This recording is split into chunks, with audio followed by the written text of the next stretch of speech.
Today's film is about the fateful love of an atheist and a Christian woman. The price for that love. You'll hear my opinion at the end.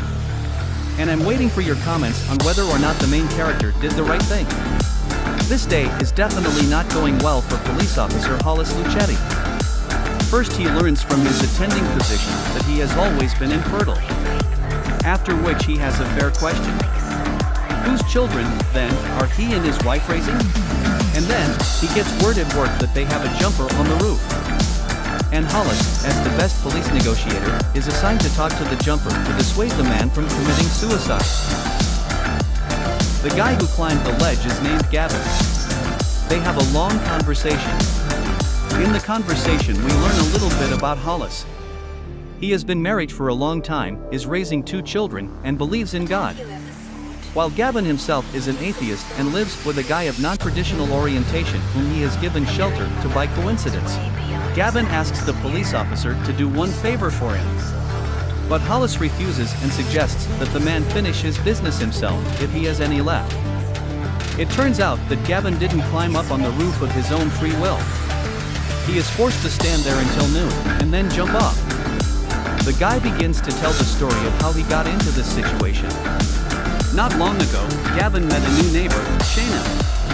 She, by a surprising coincidence, came to work at the hotel where Gavin is the assistant manager. Shayna tells us that she and her husband have just moved into a new apartment next door and now she needs all the work she can get. After a short conversation, Gavin gets Shayna a job as a maid in a hotel. And when he returns home from work, he tells his friend who is temporarily staying with Gavin about the situation. He hints that it is hardly a coincidence and that every such situation has a hidden meaning. Gavin says that Shayna is married and even though he thinks the girl is pretty, this is out of the question. Shayna, along with her husband Joe, offered to have dinner together on Wednesday night with the new neighbors. To which Gavin happily agrees. There will be a lot of spoilers next. If you want to see the movie in its entirety, follow the link from the description. However, the introductions are not exactly rosy. First Joe offers them wine, then he tells them that he and Shayna don't drink, and then they start praying before dinner, thinking that God finds it disgusting that 2 guys are living together. As a result, Gavin leaves and is extremely unhappy with the encounter. He and his friend discuss what happened in their apartment. At work, Gavin takes Shayna out to lunch. There she talks about her father, who beat her along with her mother.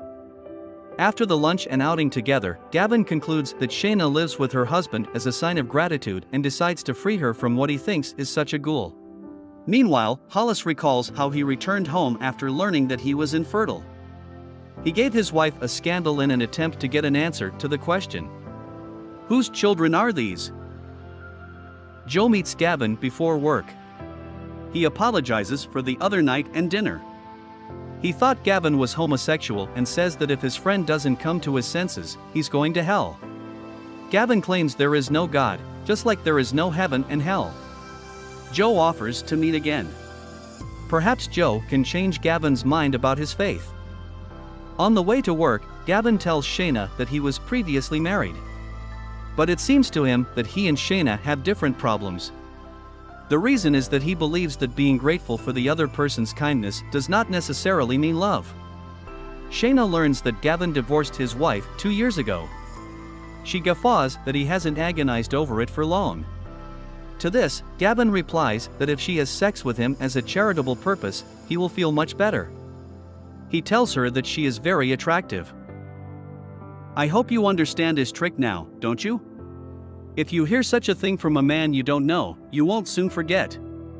If she has even the slightest interest left, at the first offense against her husband, thoughts will flicker in her mind. Soon these thoughts will outgrow the fantasy. Why not? They are fantasies. She thinks, can I fantasize a little? If it makes me feel good. And then, what's the big deal? Can I have fun? And she gets it.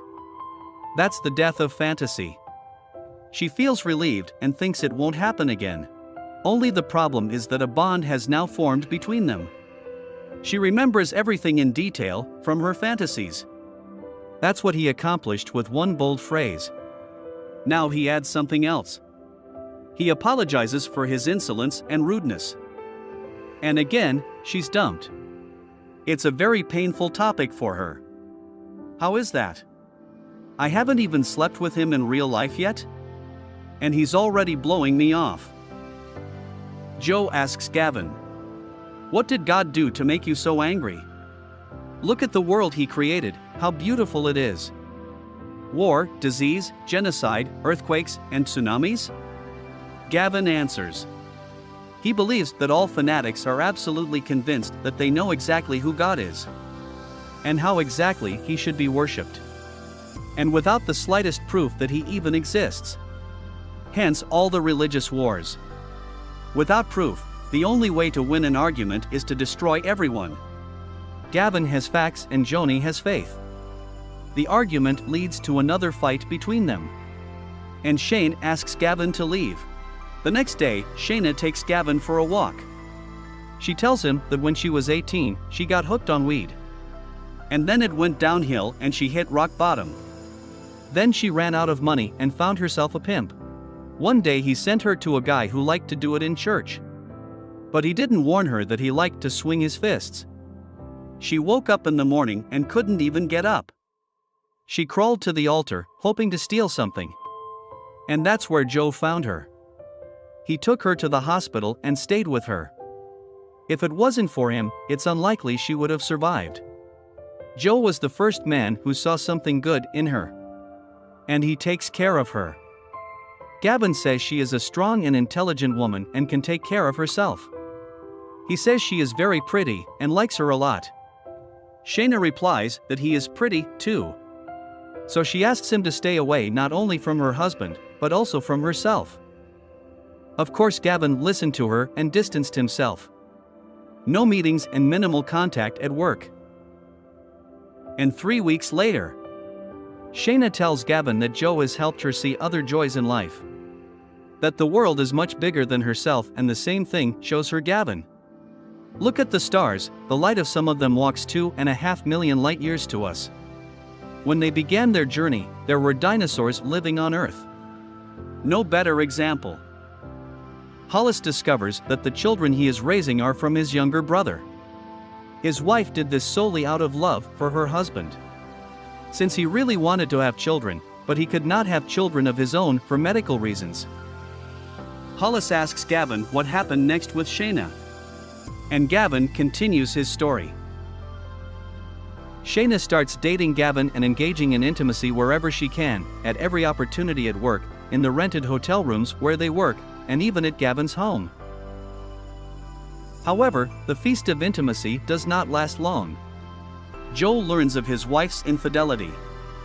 He overcomes his desire to break in. And then makes an attempt to keep Shayna. He wants to go with her to Africa and help the locals. But all to no avail. The trigger is a conversation he overhears between Gavin and